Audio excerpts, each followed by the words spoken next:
Hello and welcome. I am Scrapperlock, and this is City of Heroes. Soloing the Stalker, we're level 29, heading for level 30. We'll probably get there today. We're doing the General Z story arc, and we're coming toward the end of that. This might be the last or one of the last missions. If we finish the story arc, it'll probably level us, especially since we're doing +1. So we need to go to Independence Port, and since we're right here by the supergroup base, we'll just use our base. Now, as we go, there are two things I want to talk about today. The second one we get to will be about the signature story arcs, and we'll talk about that a little bit. But the first thing I want to talk about is new player experience in City of Heroes. Now, this comes from a video that was posted shortly after Homecoming was officially given license to run the server, and somebody who had never played City of Heroes originally or up until 2024, whenever the server was approved, decided to give it a try. And he played it for a while, and he then made some sort of. In the end, he gave a sort of evaluation of how City of Heroes plays. Obviously, his opinions are his, right? So he said he felt that the combat was sort of slow and janky. I don't agree at all. I love the pace of combat in City of Heroes. And he said that, you know, the city feels he said that the city feels kind of bleak and empty, and I don't agree with that.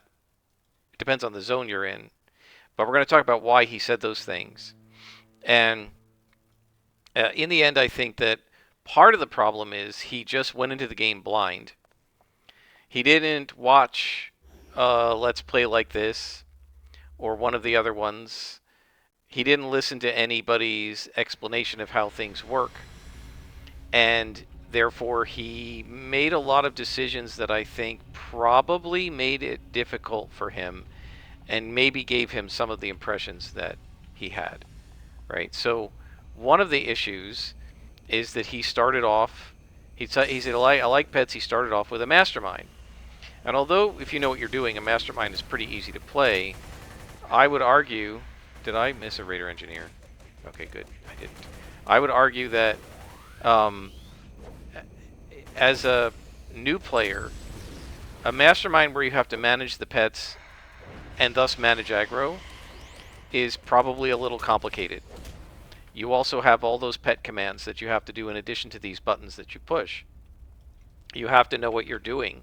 You have to understand the limitations of your character. You have to understand the fact that if you're a mastermind, your pets are doing the damage and everything else. And what you're doing is supporting the pets, right? So you're going to heal your pets, you're going to buff your pets, right? So for example, he put a slot onto his pets at level 3 or 5 or something, and then said, yeah, that was probably the wrong decision. I'm like, no, it's not. And the reason he said he thought it was a bad decision is because the pet powers only come into effect... that was a mistake. Only come into effect when you summon them.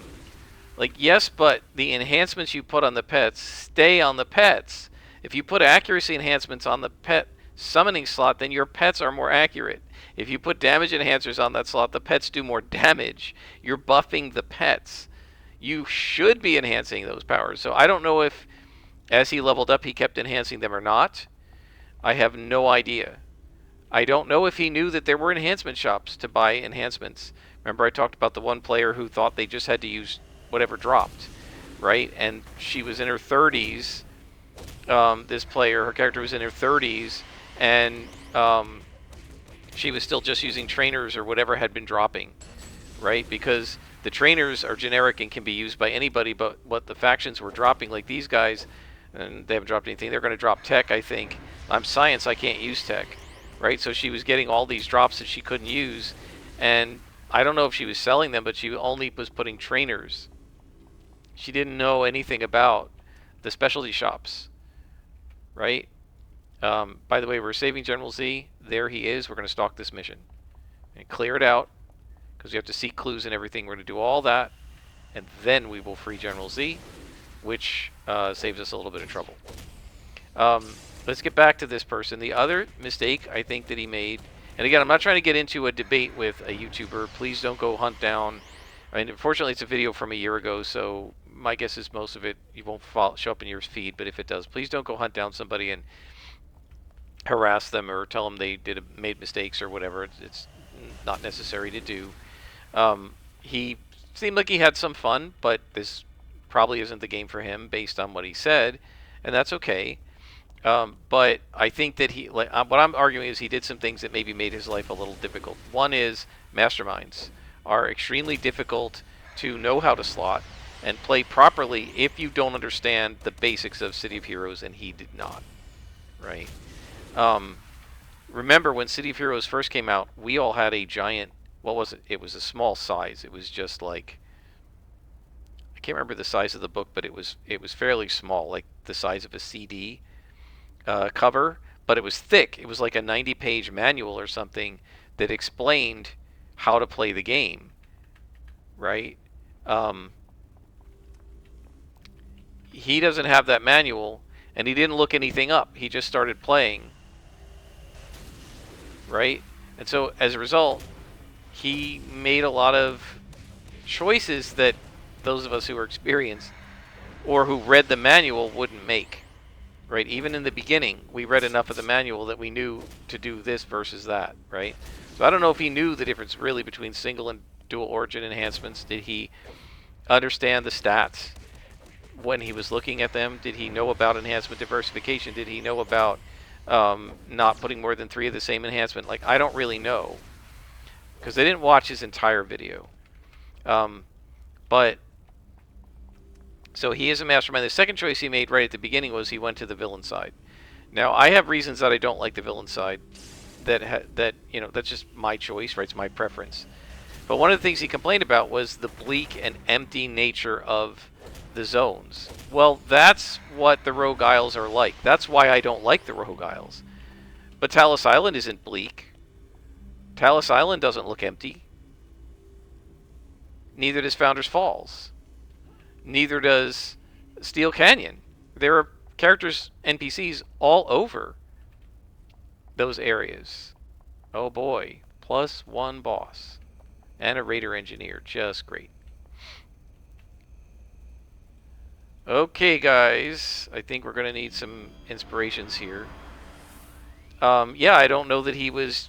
he explained what inspirations are. I don't know how effectively he used them. Right? I know... because I played City of Heroes in the beginning, not just from my experience with the game, but because I played City of Heroes at the beginning. I know, because Statesman said it, that players should expect, if they're fighting a boss, a tough boss, like a purple boss like this, you can beat them, but what he said was, you need a tray of the right inspirations in order to do it, right? Now, we probably could have taken that boss without that, because I've enhanced this character correctly and, you know, I know what I'm doing. But as a new player, did he attack bosses with a tray of the right inspirations? I don't know, right? So I think he picked a character class, an archetype that maybe is not the right idea for a brand new player. I think there's just a little bit too much cognitive load on a mastermind to play it correctly. Masterminds are very forgiving in the low levels, right? But when you start getting into villains that are powerful enough to start hammering your lieutenants and minions and stuff, you kind of have to know what you're doing in order to keep them alive. All right, so where is this? Okay, so we're going to go do this other thing. We're not going to free General Z yet. Do I have to go past? I wonder if this is a trap. We have to go past General Z, yeah. Right, to get over there? How do we get over there? Oh, I gotta go the other way. Alright, we can ignore this. We'll come back and get General Z after we cleaned everything out. That'll keep him safe. So I think that doing the villain side, there weren't as many people to play with, right? He was there alone because there are far more hero players than villain players. And in fact, he apparently got into some conversation trying to get into a task force in Steel Canyon, not realizing that as a villain he can't go there. And then he had to go through this whole process of trying to get onto a task force that he could, you know, and I don't know all the details of what he ended up doing, but, you know, I was thinking, like, if you spent your lower levels in Atlas Park and in Steel Canyon and in Talos Island, you would not think that all the city zones are bleak and depressing. That's just how the villain zones are. That's why I don't like to play in those zones. Another boss. Oh, this is awesome, guys. This is really awesome. I love this. Let's try this boss without any inspirations and see how it goes. Oh, look at that. This is going to be amazing. Because now we can wait for this to start up. We can build up, assassinate, placate, assassinate. This guy is going down. If I don't miss.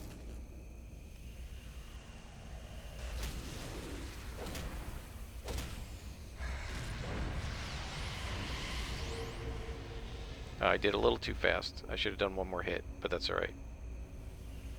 I'll take him out. Look how easy that was. No inspirations needed. I'm going to just put that health up. Oh, no, no, no, no. Too late. I just put that health up because I had an extra, and I wanted to make space. Okay. So field generator. I'll tell you the other thing. One of the things I don't like about field generators is that they are allowed by the game to start buffing as soon as they appear, but you can't target them for the first couple seconds, right? And my thing is, okay, I understand they don't want us to target them when they summon because they don't want us to target them when they get summoned because then we can do damage to them before kind of the thing is really set in the game. But if it can't be targeted, it shouldn't be able to provide a buff, right? The buff should only exist once it can be targeted. If I were a game master, I would rule that, okay, you can't target it the first round it's summoned, but it can't provide a buff either. An untouchable thing should not be able to provide a buff. That's my opinion. So anyway, you know, his opinion on combat and everything, that's up to him, but I do think that his opinions might have been different if he'd played a different class, right? Because he was mostly hanging back, letting his pets do all the damage, and his character didn't have a lot of attacks because masterminds don't. Where is this thing? Let's go get this clicky. Oh, it's a door. Okay. Oh, is this gonna be another boss? Excellent! Man, what an awesome mission. I wish there were more missions with a lot of bosses.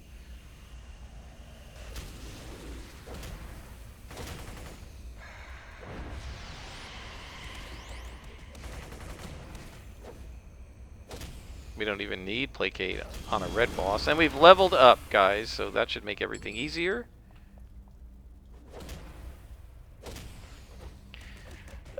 Yeah, I mean, his opinions on combat, obviously, that really doesn't have a lot to do with a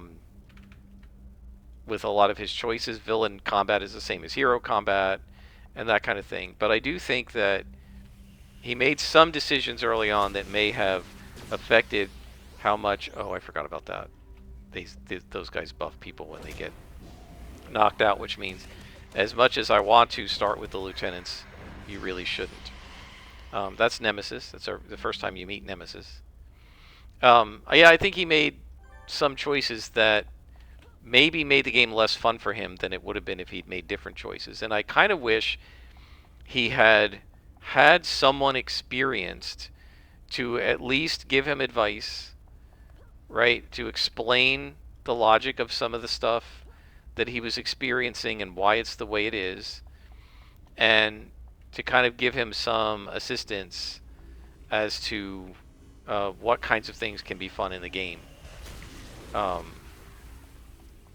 other thing he didn't like was reading all the text, right? All this stuff, which I don't do, guys, not because I don't like it, but because I already know it, right? I've already been through it multiple times. If you want to see it, I went through it with all the villain story arcs and all the hero story arcs already.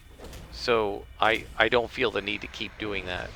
But I like the stories, and I don't have a problem reading.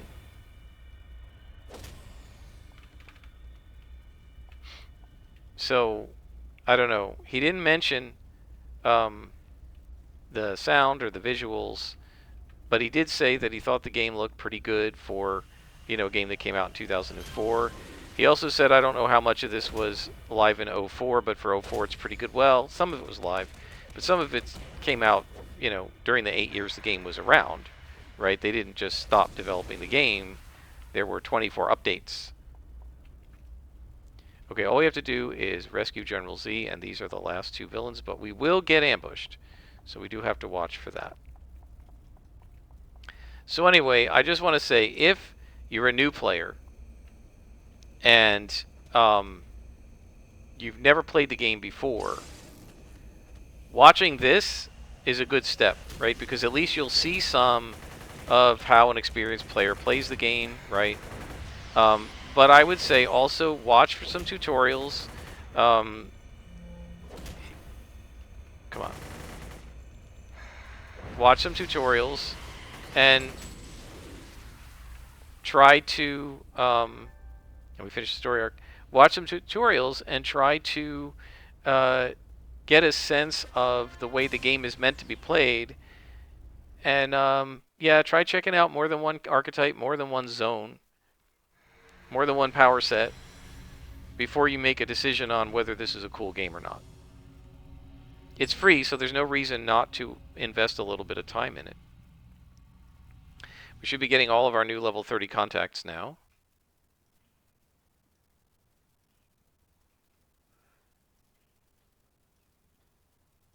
And we have a bunch. Marisol in Brickstown, Neil in Brickstown, Peter in Founders Falls, and Philippa Moreau, one of my favorite contacts. She gives us Cray, I think. But first, we're going to level up. So let's use our little teleport, and we're going to go to, let's go to Atlas Park. You know what I noticed? Let's see if it's still up. I think it is. Yeah, no, the winter event's gone. What I noticed when I was doing the winter event is it only seemed to be happening in Atlas Park. Like, I didn't notice snow in Steel Canyon and stuff. So I wonder if it's just in this zone. Where are we going? We're going to get Miss Liberty and get trained up. Why is she back here? You're supposed to be standing on the podium, Miss Liberty. Somebody pushed her. They're going to need to reset that. Okay, so we get new powers. Overload is our panic power. Disrupt and Touch of Fear are crowd control, and then Midnight Grasp is our big defense, our big attack. It is not going to be as powerful as Assassin's Eclipse, because Assassin's Eclipse does 100, but also does the assassination damage. But Midnight Grasp is very nice. Disrupt is a disorient. Remember I said in AoE disorient, we might want to do some more crowd control. And then Overload. Now the problem with all of these, other than maybe Touch of Fear, is they're all going to take a lot of enhancement slots, which I don't have yet. But I think Overload will probably be pretty good by itself, right? Without any enhancements. We can use it every 15 minutes, so it's just a panic power once per mission, right? And it'll give us 45% defense buff to everything but psionic and toxic. And then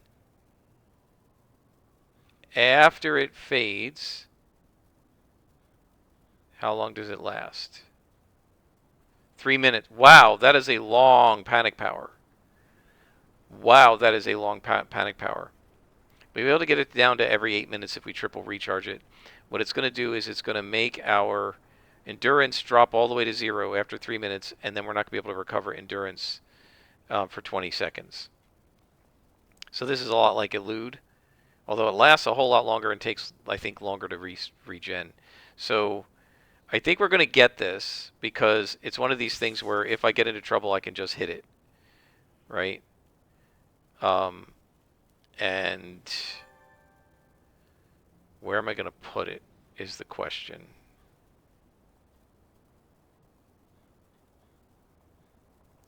Midnight Grasp is going to go here. Why don't I put Placate over there? And we'll put Elude, or whatever this is. What is this called? Overload there. And then in terms of slots, we're going to want this to be a recharge enhancer. You can put defense buffs on it. My guess is there's no point to doing that. Right? Because, yeah, you could buff the 40 plus 45 to plus 60. But plus 40... What are you doing to her? Plus 45% is going to be so high, it's going to move us up to 88 or something, that we're going to be getting up to the defense cap, or nearly so. So there's probably no point to doing that. But let's go to our base, and we're going to put in another one of our invention generics. That's not a set. I don't know if we can invent any more, but let's see. What can we do here? Nothing? What is this? This is range damage. We don't need that. This is ranged AoE damage. We don't need that. So we can try to sell those in the auction house. Let's go to our IOs. We're going to pull out a recharge, level 30. We got to sell the damage enhancer too.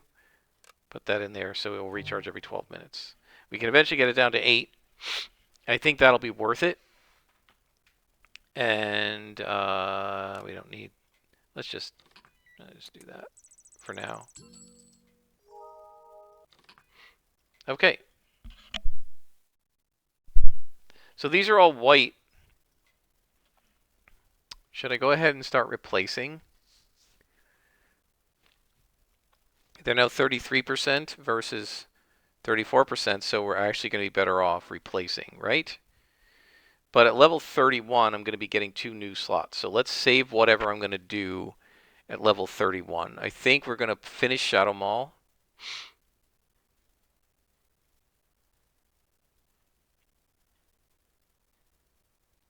And maybe put a recharge on Energize, because that self-heal is going to be useful.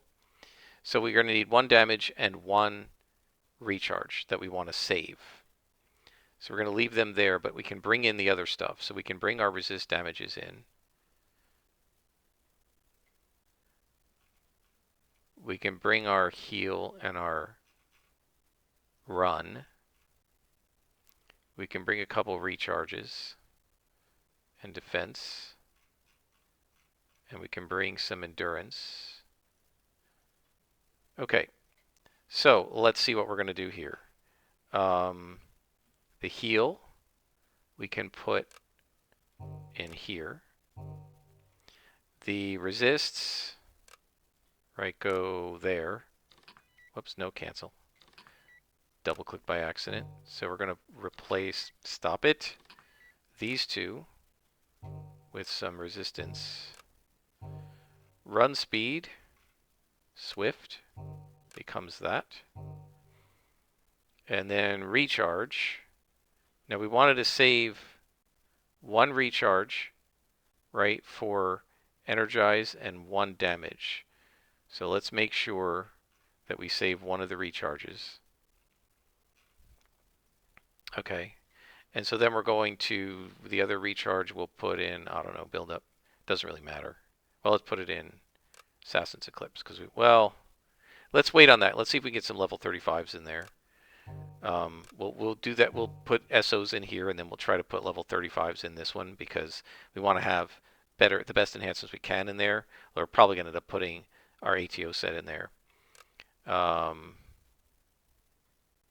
You know what I'm going to do for this one? I'm going to slap that in there, just this way it's not blank. And then reduced endurance cost. Again, I'd like some higher ones in here. I don't know that it matters really. Let's just put them. Let's just put them in. We're fine.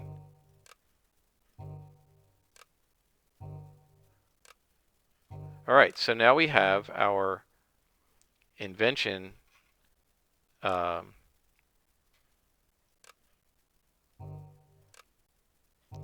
invention power is set. So why didn't I put it in here? Because I'm not sure I'm going to keep this. One of the nice things about SOs is it does let you test things for a little while fairly cheaply. I don't know that we need this. We get so much endurance when we do this power. It does increase the endurance recovery by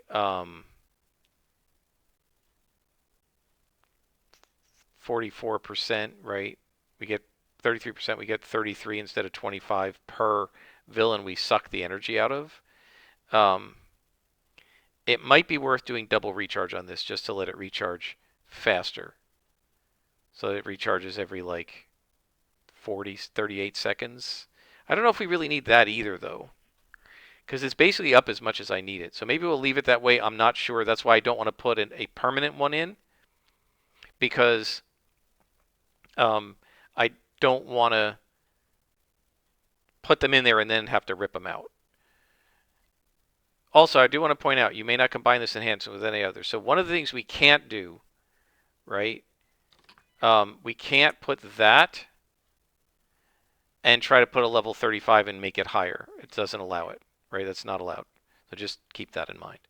All right, so we have some more of our IOs in, our generics. And now we're going to continue.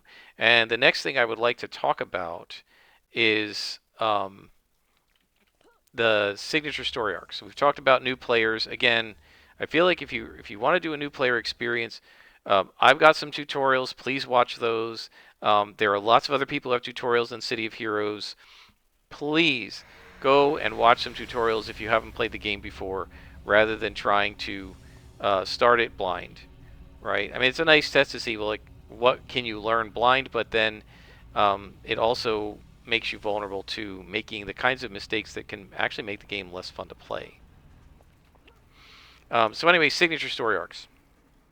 So these are story arcs that were added later on, and the signature story arcs are, let's go to Bricks Down. The signature story arcs are have more storyline. They have cutscenes and stuff in them. And it basically follows kind of the storyline of Statesman, essentially. And I've done them. I don't actually like the story. So I generally don't do them. So you're probably not going to see me do the signature story arcs. I think they do give a lot of good...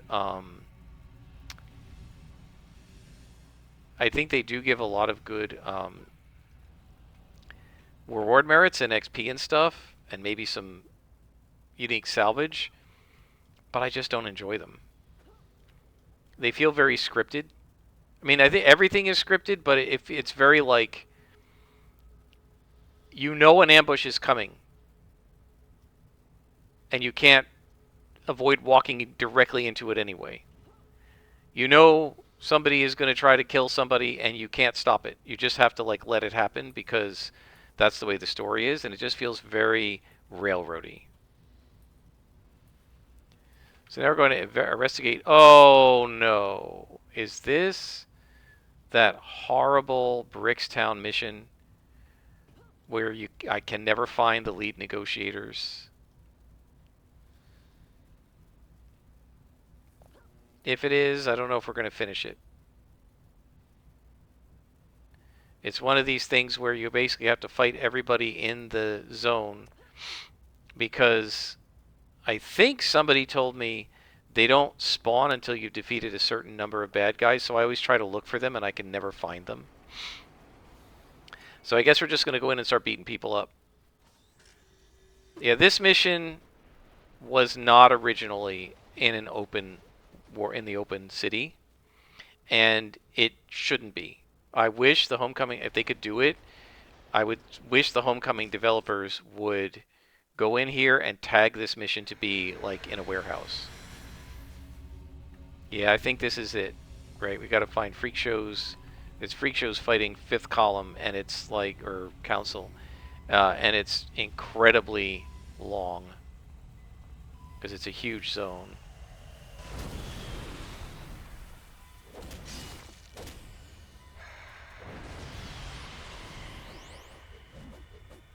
Oh, I'm gonna get this messed up a lot now because I moved it.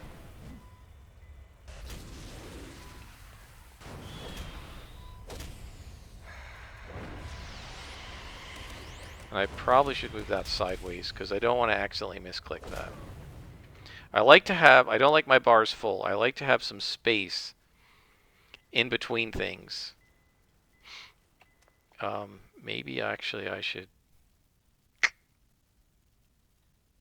Could I put this back up here? Let's put this back up there. We'll see.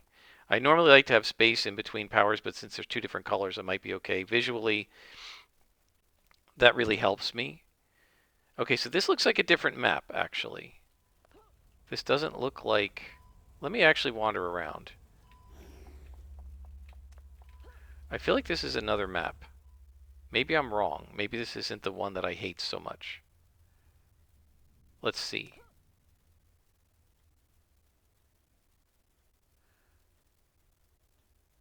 Yeah, well, I don't know.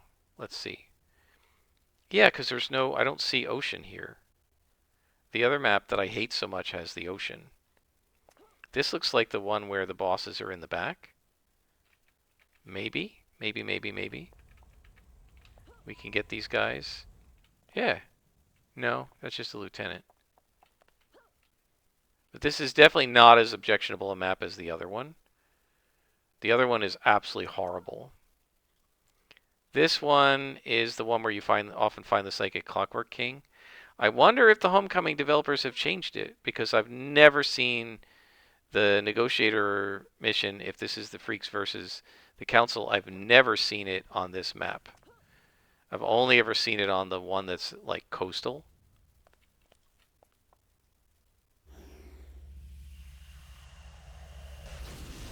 Oh, come on. Alright, we're just going to punch him. I'm not going to wait. Why'd this guy not aggro?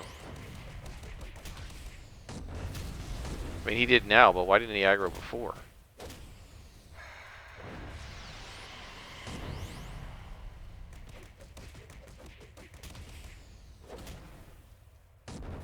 So I stay zoomed out on these outdoor maps. Hopefully that's not a problem. I know people don't like... Some people have objected to the zoom in on the indoor maps, but this isn't an indoor map, so hopefully it'll be okay.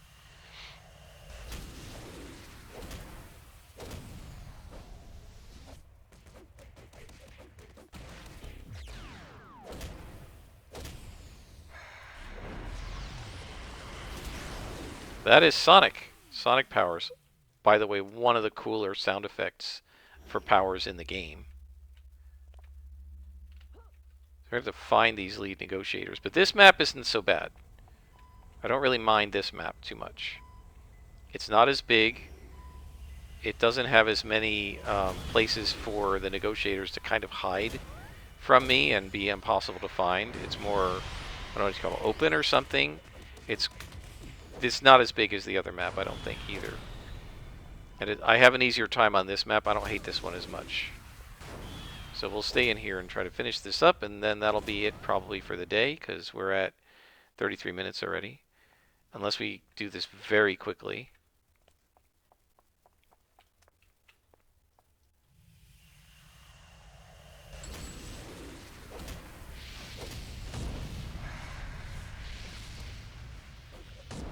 Oh, missing. I will tell you one thing I liked about being a mastermind. Mostly I wasn't attacking things. When my minions missed, I didn't really notice it that much. So although I'm sure there were lots of misstreaks, it didn't bother me because I wasn't, like, it wasn't my character who was doing the missing. It was the minions, the NPCs, right?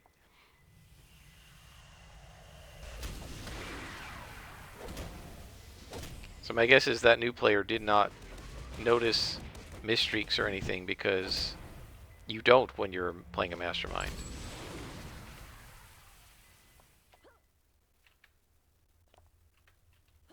Anybody else over here? No. I still feel like they should be in the back or in the middle.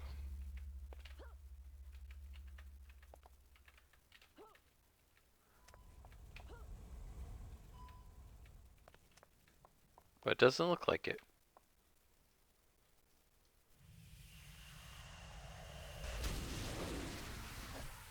So we're looking, it looks like maybe we're looking for Dr.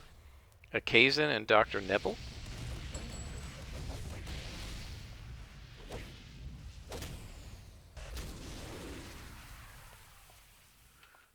But there's like nobody around here either. Ah, is that them?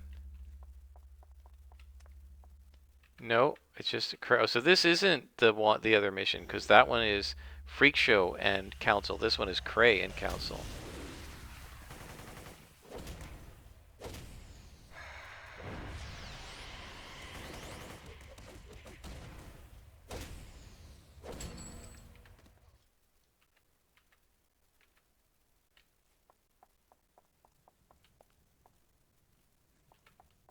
One of the things I don't like about the outdoor missions is there's no sense of flow. Right? In the indoor missions, let's say you're in an office and you're going to bust the boss. Usually what happens if it's a 3-floor office, the boss is going to be on the top floor, right? The last floor you get to.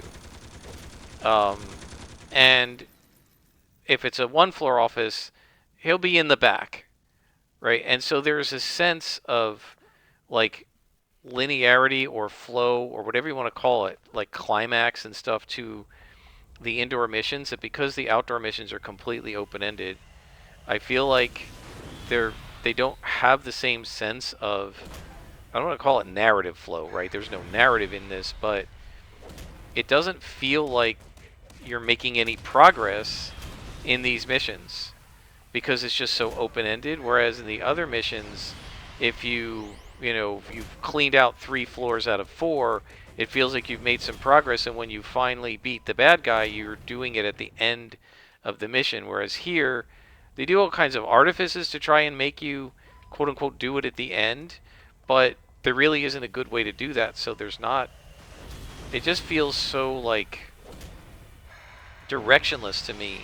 Whereas the indoor maps, because they have hallways that guide you from place to place, most of them feel like they have much more sense, even in warehouses and stuff, much more sense of directionality to them, which is why I like the indoor missions better.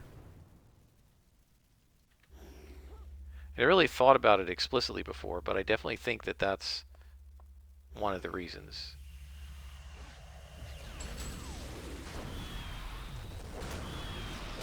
Got some more invention salvage.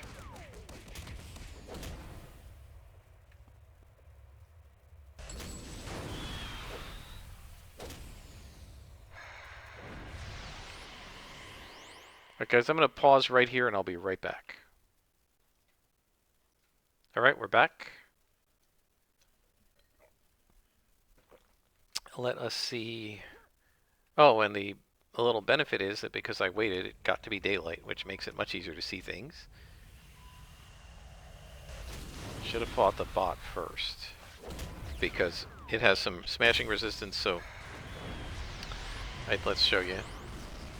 Oh, I missed it, so I can't show you.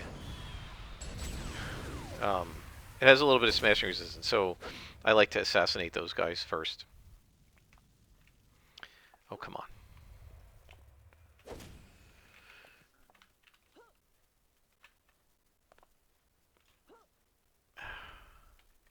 Where are these guys?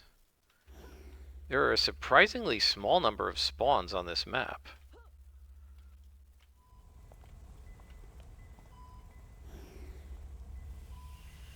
Now these are all bots, so it doesn't matter. Oh, I missed him again?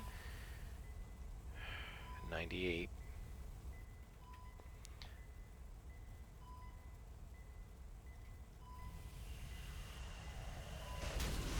So let's do Shadow Maul. You can see the 12. That's the resistance to physical. True for most bots. Most bots have smashing or lethal resistance. Both, maybe, in some cases. Right, so if we look at the damage... Shadow Maul. Where is it? Shadow Maul, right? Oh, it's actually got negative resistance. Huh. Okay, I thought they had smashing resistance. Guys, I don't know if I'm going to be able to complete this mission either, because, you know, I don't see anybody else. There's just so few villains on this map. We know those two villains were around because they made NPC dialogue. I believe those were the two, unless they were from the previous mission.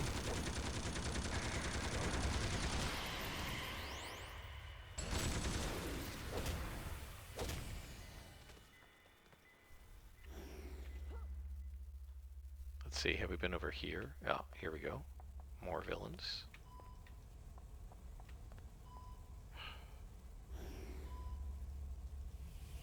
Did it again. I should have hit the bot first.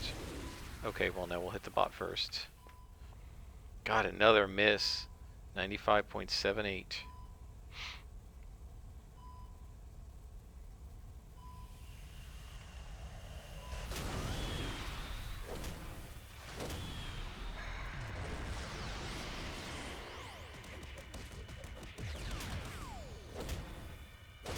Oh, wait, these guys are taking 12 damage. Maybe it's not that the bots are resistant to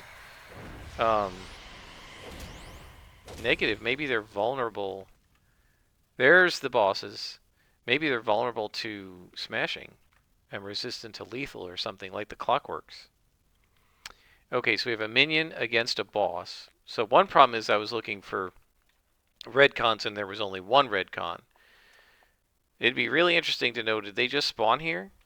Or were they here all along? I don't know.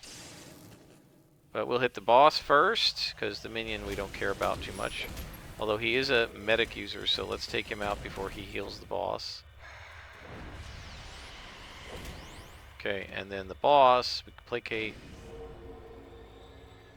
Where are you going? No, no, no. Don't run away. I want to assassinate you. And there we go.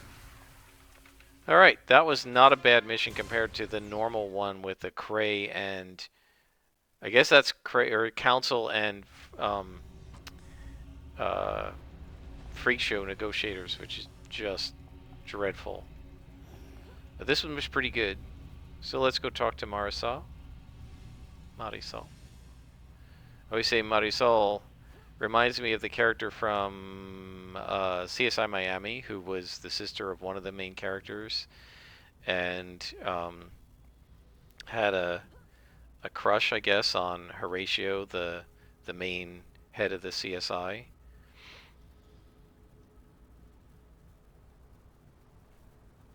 I won't say any spoilers about that because if you want to watch CSI, you probably should do it without the spoilers. Alright folks, we're level 30. We've got all of our enhancements for level 30 so far set up. At level 32 we will plus these up, but we're going to replace as many as we can with the level 30 generic enhancers for the inventions. And we've already got a bunch, so that'll make it cheaper to upgrade these existing enhancements. Have you got any new ones? Oh, let's see if these are worth anything. Yellow usually isn't, but let's see. No, it's not. And let's see if, whoops, no, wrong thing, if this one's worth anything. That is actually worth a lot. This is an AoE damage. We don't need ranged AoE damage at all. So let's put it up for like, I don't know, 2 million. Since it's selling for 4 on here in 2026. You can see what date I'm recording this, January 2nd. See if we can sell it. Yeah, that's what we're talking about. Yeah, another one of these PvP ones. They're always worth a lot of money. We have 21 million influence now. And let's sell Marisol the stuff that we don't need. Boom, boom, boom, boom. And then down here, boom. And we're good. All right, folks. I will keep doing missions for Marisol until she gives us a story arc, and then I will bring you back. And until next time, I am Scrapperlock, and this has been City of Heroes soloing the Stalker.